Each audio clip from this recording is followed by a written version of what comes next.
Hi everybody, and welcome to our latest episode of Racing with the Reverend. I am the Reverend Bokey, and today we are at Road America in the Honda Civic. Road America is one of my favorite places in the world, up in Wisconsin. It's a beautiful track, nice and flowing. I've actually experienced it as a crew member for my vintage racing team that I used to help out. That came out of Southern California. Absolutely love the place, and their brats are on point, so you got that. So we're going into turn one now, and surprisingly, it's fairly clean, which it never is.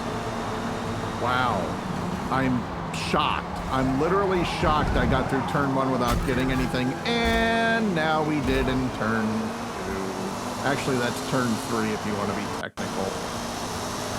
That is turn three. They consider that kink coming out of one a turn. I just went through turn four. That's also a kink. But we've gotten through four. We're in seventh place as we started in ninth. We're heading to turn five, which is one of the most wicked corners on this track because it's downhill, top end. You got to brake at the right time, and you got to hope people don't take you out, which is what basically happened there. Really, Stoney just rear-ended us and kind of flew all over the place, so he's gone.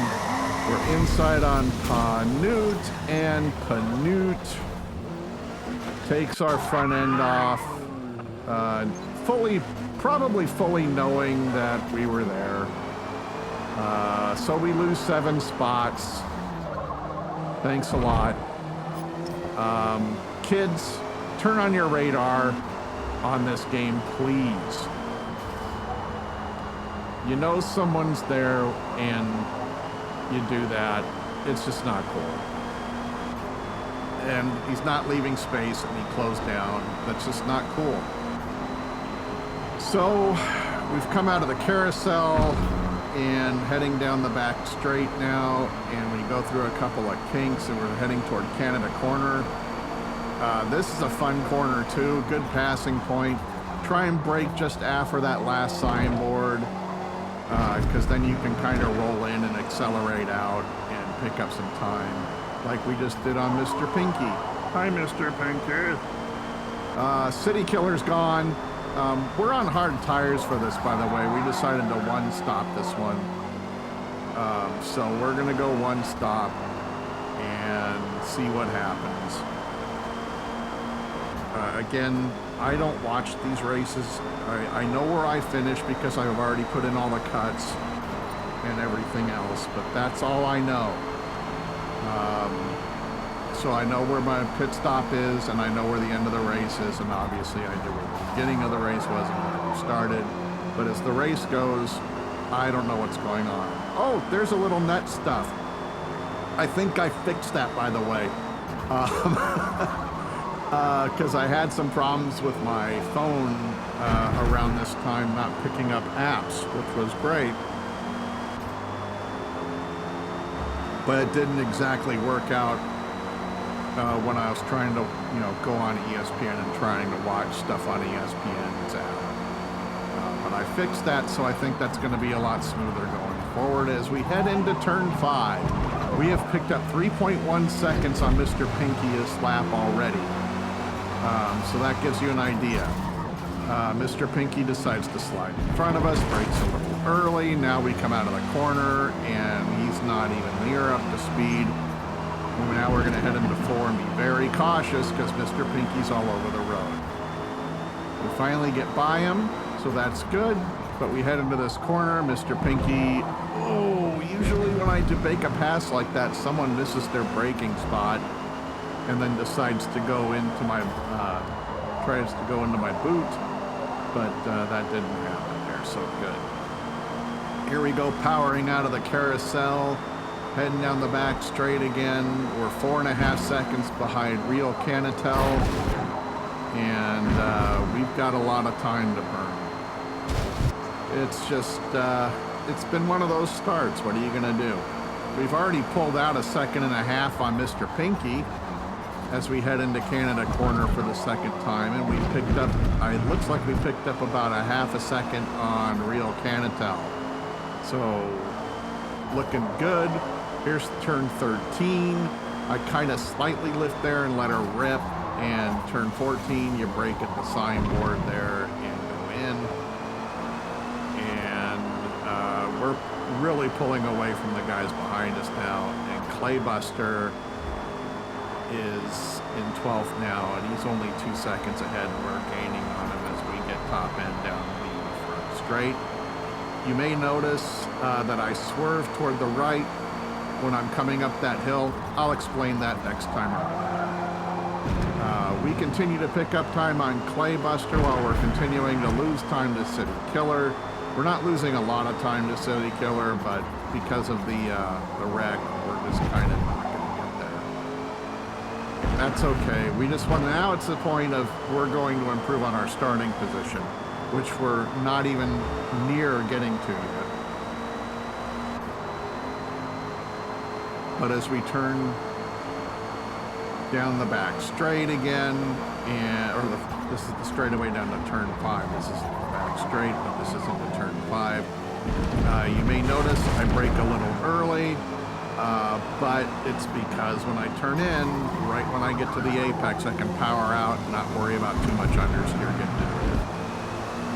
And we just picked up about a second and a half on Claybuster, a second, coming out of that series of corners out of 5, 6, and 7. Here we go towards 8. This is a second or third gear corner, depending on what kind of mood I'm in. Those guys are fighting. Panut and the other guy were fighting. I forgot his name already. Forgot his name in 2 corners, people. But we're around Panut, who wrecked us, and we are a second up on this lap. We are flying, and we're heading toward Aeon S2. So this is a good lap. It's not a great lap, but it's a good lap. We're doing a lot better this time around as we head into Canada Corner.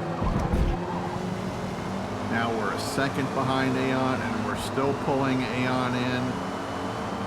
And there's 2 more cars right ahead of them, so we could be in 8th place real soon. We are gaining on these guys rapidly with our hard tires as we head into 14.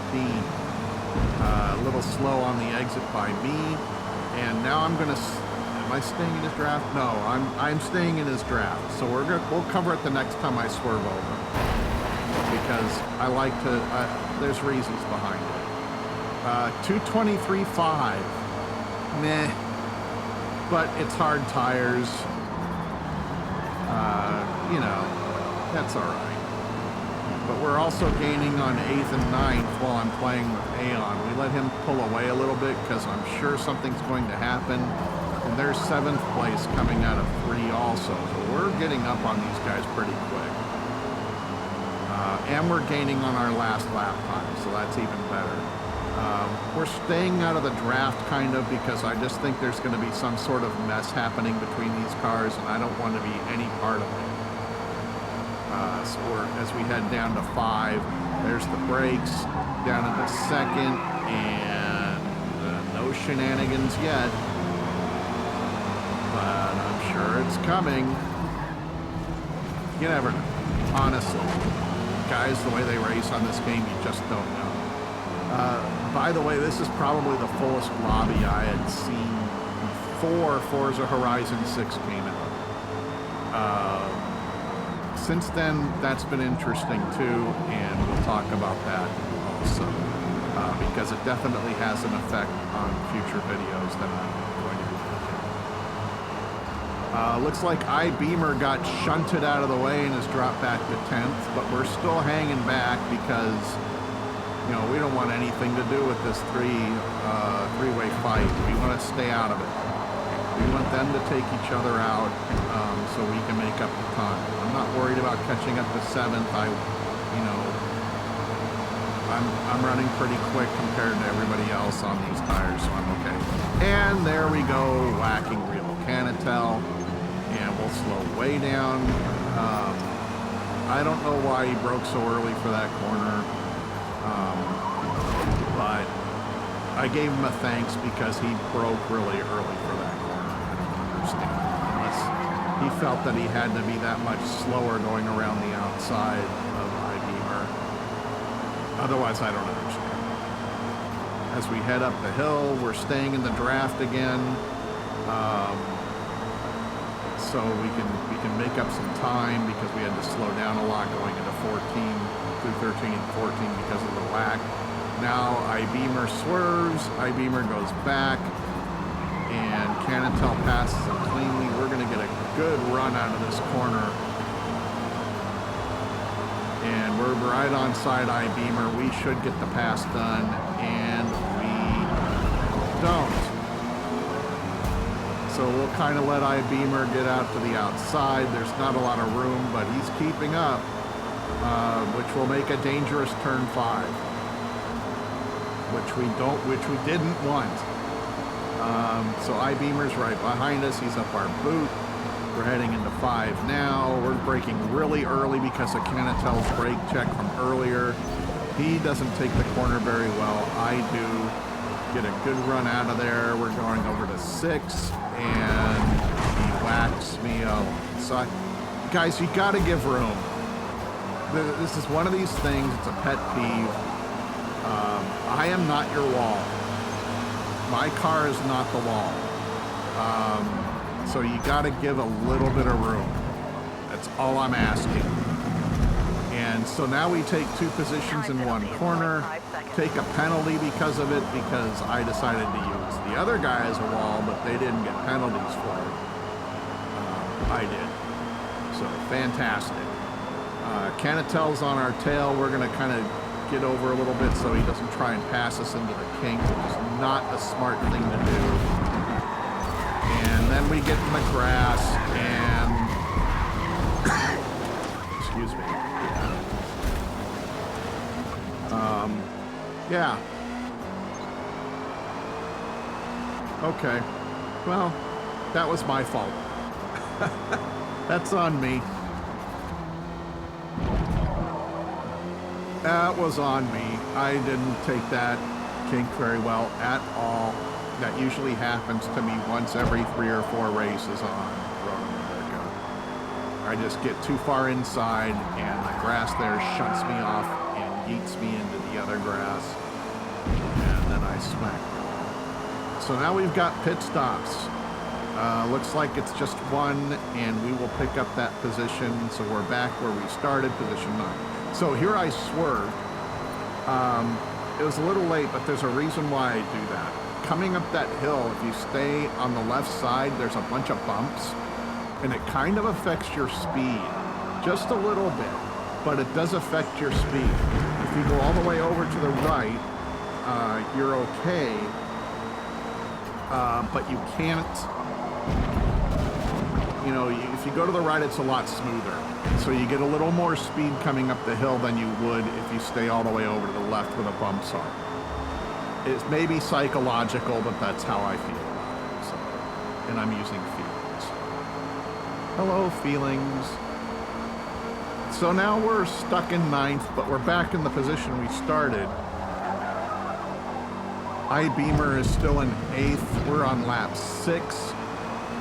Tires are still looking pretty good. And our next set is obviously going to either be mediums or softs because it's going to be a much shorter run. I'm just not sure what they are yet. I forgot. But we're 0.8 of a second up on this lap as we get to run some clear track. Canute is in 10th and is holding steady around 1.718 as we go into the carousel. Beamer is pulling away a little bit, but as we come out of the carousel, he is not pulling away anymore. And now we just need to hit the kink correctly. Curb and outside curb. Very good, Reverend Bogey. I applaud myself. We're gaining on I-Beamer as we have a better top end coming down this into Canada corner, or turn 12 if you want to use the turn 12. This is one of the few places I actually know a couple corners in, so that's odd. We go into 13, heading towards 14 now. we picked up another second on iBeamer. So I don't know what's going on with iBeamer. A car just peeled off into the pits. That's real Canatel, but he was on mediums. Yumpa is in the lead, which means the leader pitted at some point, I think. There we go by Canatel. We're going to go by Cario. We're going to go by Cirrus. We picked up 4 positions on that pit stop sequence. So that's good. We're up to 5th. And we are gaining on Gibardo 76 rather quickly. We've already shaved almost a second off from turn 1. So that's pretty good. Grether Glaze is in 6th at 3.5 seconds behind, and has done his pit stop, so we're not really in position to challenge him.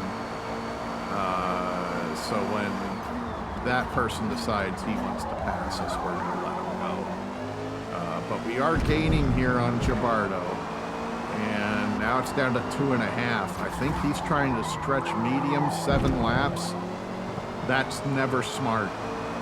Not on this track. It's a little harder on tires than, say, Kyalami, where we've done the 8-lap medium, which most people won't do. Most people do hard medium or hard soft on that one. But we're gaining really quick on Gibardo. We are now in Gibardo's penalty. He is really feathering the throttle, trying to keep control of the Subaru there, and we're gone. Oh, that was the Astra. That was a Vauxhall. That's the default Vauxhall. Well, now we get really wide coming out of the kink again. Minor tire wear has popped up, and we're hitting a top end of about 146. As we go into the Canada corner again, we are still gaining on iBeamer. Grether Glaze has made up 1.7 seconds on us this lap, which gives you an idea of my speed compared to some of the better drivers on this game. Or drivers that are better than me on this game, we'll put it that way. iBeamer's pulled into the pits, and so that's good for us because we're going to pick up another position. And there's another car in the pits. That is Yumpa. Yumpa is in the pits, and we will just get around Yumpa going into turn 1 at pit exit. So that's good. Grether is still gaining. Series is also gaining, or Sir Yes. Sir Yes is probably it. But it looks like Grether had a little problem with turns 1 and 2, so we were able to pull out a little bit. City Killer is 28 seconds ahead. Our tires are not going to make it another lap after this, and so I don't think softs are going to go 5 laps. I just don't see it. So looks like it's going to be a set of mediums after this lap. And worn out hards are not fun to drive on either. So I took a risk going in the 8th lap on this. This reminds me of my medium strategy, or my medium race strategy at Homestead, where I do 8 medium, 5 soft. I do the same thing at Laguna Seca, 8 medium, 5 soft. So 13 laps. When you get into longer races, that's a tough one to figure out. Especially Laguna Seca, that pit lane is forever. I think I lose 42 seconds on that pit lane. It is absolutely brutal. So we're going into the kink for the last time on these tires as we head down toward turn 12 or Canada corner. I broke a little later there. I think I found a better braking point than that second signboard. I think there's I saw a 2 or a 3 sign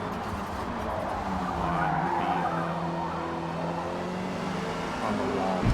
So Grether's going to pass us before we go into the pits. Yumpa is going to get around us as we're in the pits. So, pit stop. If you are enjoying this video, please give me a like. If you like the content, give it a subscribe. I'd love to have you. You know, we enjoy ourselves here. Give yourself a comment, or give me a comment. Don't give it to yourself. Go ahead and comment if you want, but please keep it clean. That's all I ask. So coming out of the pits, we are on medium tires. We lost 5 places, well 4, because we were already passed before we got in. We lost 4 places. We've got Real Canatel and iBeamer to deal with again in front of us. We've got Co-Play, MM Co-Play behind us, and close to us too, so we're gonna have to deal with this pretty quickly on cold tires that are not ready to be dealing with things like this. We're kind of inside a little bit, making our car a little wide, and he was going way too fast into that corner and ghosted. Hopefully he got a collision warning, we'll see, but that got us back into 8th, so we're ahead of where we started again. Or we're still in 8th. What am I doing? I do not know. We're in 8th. Someone quit, I think, actually. That's why we're in 8th, because we were in 9th before we were coming down that hill. So we come out here into the carousel. We are right up Real Canatel, who has 5 seconds in penalties. I don't know. Well, we probably got him in collisions. That's a lie. Unless he's got like a dozen track, or like 8 or 9 track cuts or something. We go into the kink. I have to lift there. I was a little wide, and I would have come out right into the wall, and we would have been starting everything over again. But we are pulling away from goal line. So I don't know where those 5 seconds came from. Usually that comes from a couple collisions. But I did have a race where someone picked up 9 penalties, I think. And it was around 4.5 or 5.5 seconds of penalties. So we're going to discuss that. Hooray! We're going to discuss the penalty system again. Not that any of it's going to change. But 12 seconds in penalties is a lot. And granted, that's the way it's been since the game started, so I'll give them that. But I think you have to do number of transgressions as well. Because if you're picking up 9 penalties in a race and it's track cutting, to me, that's almost as bad as deciding I'm running someone off the road once or twice. Because that's basically the same amount of penalties you're getting too. So at that point, I think you just have to say you're disqualified, and you have to find a number of transgressions, a number of penalties. So maybe 6, maybe 5. I know it sounds silly, but when you're cutting the track all the time and you're finishing. And you're still finishing high up the order, you're still cutting the track all the time. This isn't NASCAR, man. You can't run all over the place on road courses. I think you gotta take that into account. We're gonna get iBeamer going through the carousel. So this is an advantage for us, especially if we can pull away a little bit going through the kink. And we're picking up more time because, yes, we're on medium tires, so we should be going faster and faster on the softer compounded tires and on the lighter fuel load, because we're down to about 4 laps of fuel. So, yeah, later braking point. Hey, that's better. Good job. Very well done. But we are way behind Sir Yes for 5th.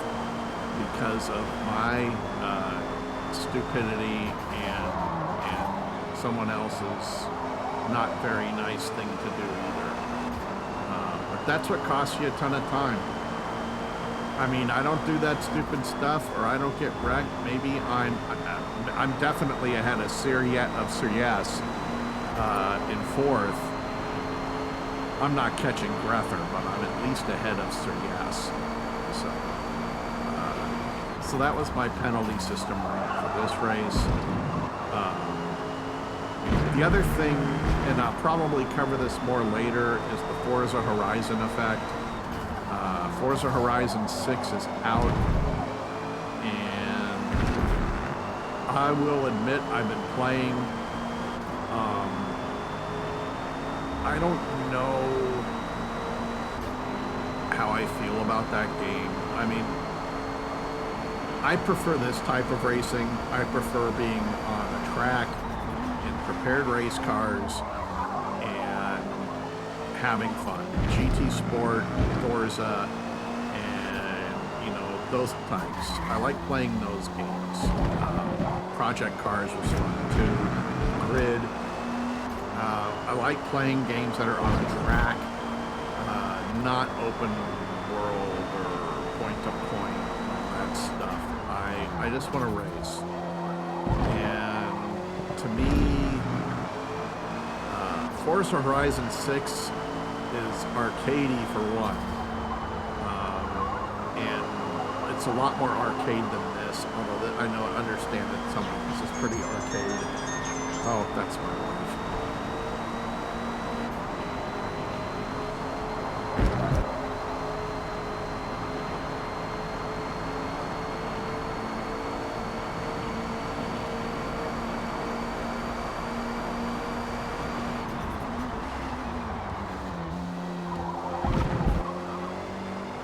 It's an okay race game.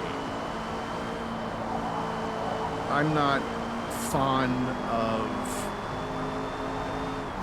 the open worldedness of it.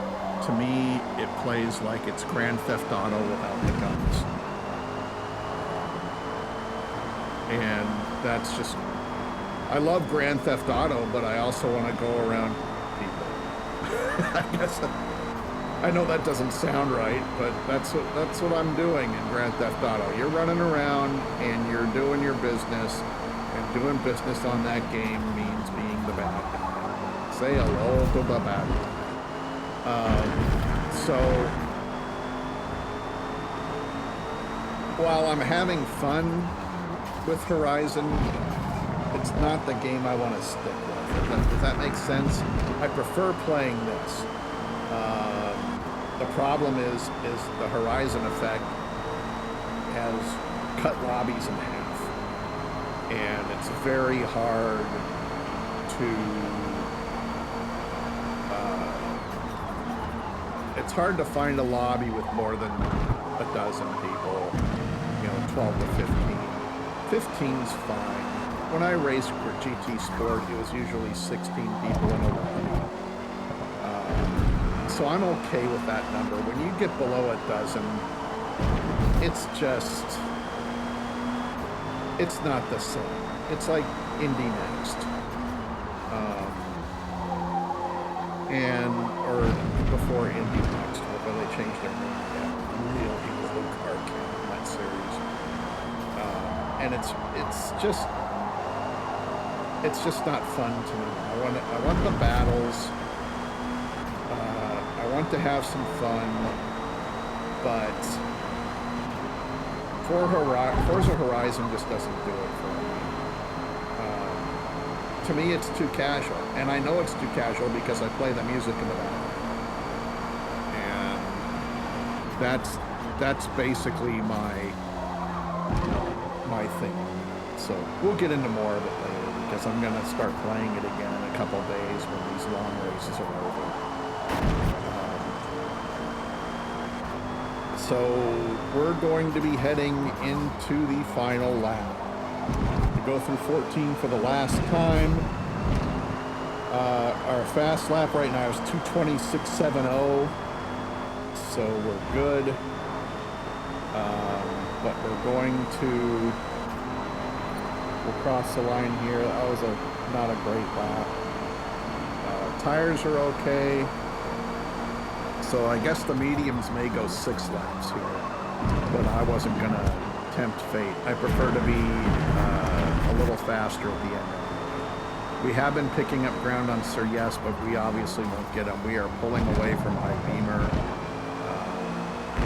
So this is our spot. It looks like this is going to be where we're going to finish as 6th. And that's fine. That's 3 places up. But it could have been better without my own stupidity. Yeah.